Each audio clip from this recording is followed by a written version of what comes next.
La prévalence chez la femme algérienne, vous avez vu, j'ai présenté un petit aperçu sur la situation. Réellement, j'ai parlé de fléau parce que réellement, c'en est un. Parce que la carence martiale et l'anémie, elles sont très répandues.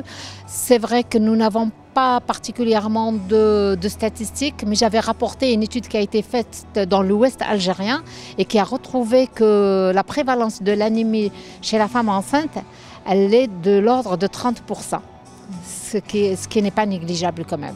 Enfin, je ne sais pas si on doit parler d'augmentation, mais je crois qu'aussi il faut dire qu'il y a les changements du mode de vie. L'alimentation n'est plus ce qu'elle était. Parce qu'avant c'était l'alimentation saine, c'est des plats qui sont préparés à la maison. Maintenant c'est l'alimentation rapide. C'est donc ce qui fait que on arrive à ce taux et puis il n'y a plus d'alimentation équilibrée. Alors le fer est indispensable à la vie. Sans le fer, on ne peut pas y vivre. Donc il est indispensable pour tout le monde, particulièrement chez la femme enceinte. C'est comme ses besoins, ils sont très importants. Ils sont 3 à 4 fois les besoins d'une femme non enceinte. Ça veut dire que pour éviter qu'on tombe dans l'anémie, on ne demande pas aux patientes de se suralimenter, mais d'avoir une alimentation équilibrée, de faire un suivi correct de sa grossesse, de faire les bilans qu'il faut impérativement qu'on lui demande de faire à chaque trimestre et de poursuivre le traitement qu'on leur prescrit. Si toutefois elles n'arrivent pas pour une raison ou pour une autre à prendre ces médicaments parce qu'ils ont quand même beaucoup d'effets secondaires, ce qui fait qu'il y a de l'abandon, il n'y a pas d'observance, à ce moment-là, les femmes doivent reconsulter leur médecin pour dire que voilà, le traitement que vous m'avez prescrit, je n'arrive pas à le prendre pour telle et telle raison.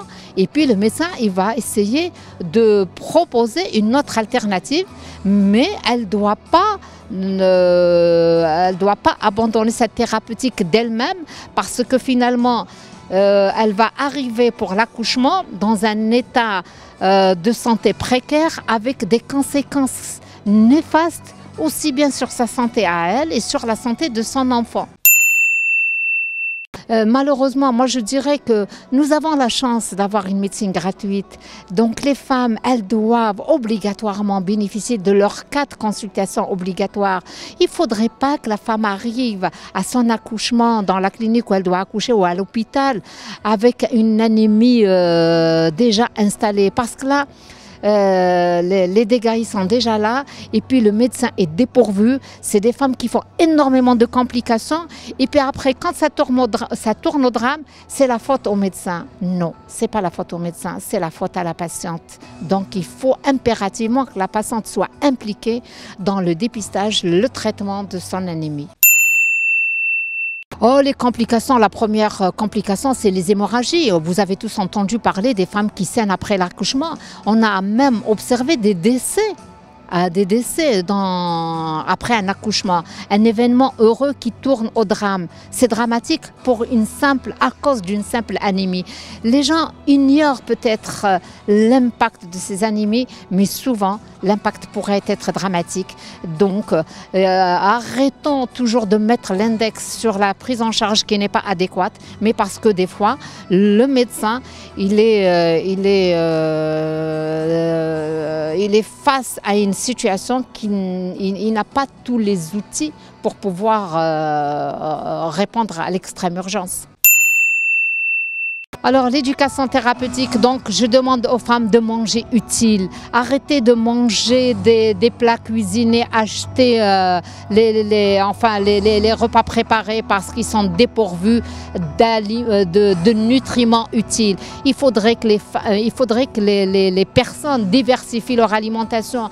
Il faut revenir à l'alimentation saine, ça veut dire une alimentation saine variée où il doit y avoir des légumes, il doit y avoir avoir des fruits, il doit y avoir des protéines. Les protéines, ce n'est pas uniquement la viande. Les protéines, on peut les trouver dans les œufs, on peut les trouver dans la viande, on peut les trouver... Parce qu'on va me dire, oui, la vie, elle est chère. Mais il y a quand même des alternatives. On peut compenser. Donc, on n'est pas obligé de manger de la viande tous les jours, mais on peut manger du poulet, on peut manger des œufs, on peut manger des produits laitiers, des fromages.